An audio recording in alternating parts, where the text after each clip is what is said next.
Bill Novelli, you talked about the political realities affecting the decision on health care.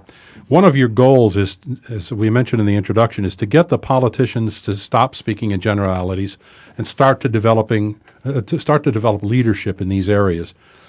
Given the system and the way so much of campaign financing depends on no mistakes and cozying up to corporations and the people with money, how do you expect them to stop being general? I mean, that's like asking a hippopotamus to fly.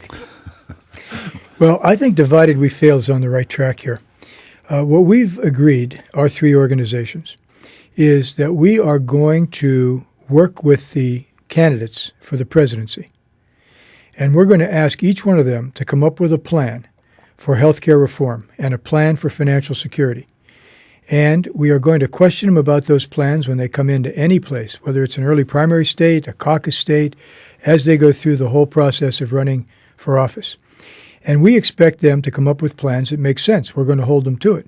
But we know full well that that plan's not going to be made into law the day after they come into office. There's going to be many changes. There always are changes in a democratic legislative process. But what we need to do is pin them down, have plans, have ideas, and then make them accountable for those once they get into office. So that's what we're working on now. And I think, even though we're in early stages, it is working. We're training our volunteers to ask the good questions. We're involved in the debates. We've got more and more of the political candidates paying attention to financial and health security, and so far, so good. Our guests are Bill Novelli, CEO of AARP, Andy Stern of the International President of the Service Employees International Union, and John J. Castellani, President of the Business Roundtable. There's another aspect of this plan that I hope you can attack for me.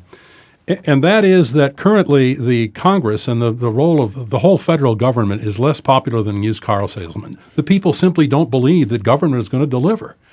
The business sector finds its loyalties divided. The employees' union, the union movement, has been shrinking. Where do you develop and how do you develop among the people the pressure and the response to make these all improve? Andy, let's start with you.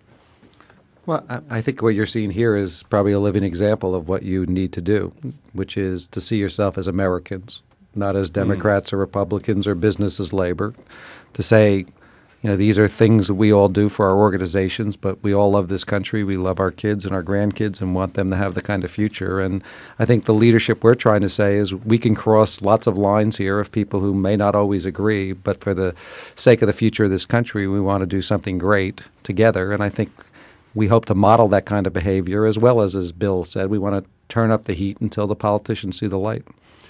How does that impact the relationship between unions and businesses, which have not always been rosy, obviously, but it would seem both seem to have to change attitudes in order to come together with Mr. Novelli here? Well, Andy and I, Andy's members and my members have the same thing in common, and that is if we are not creating economic growth and we are not creating new jobs and we are not able to compete in the worldwide markets that we have to compete in right now with international competitors, then neither of us are going to be well off. You mean divided we fail? Divided we fail.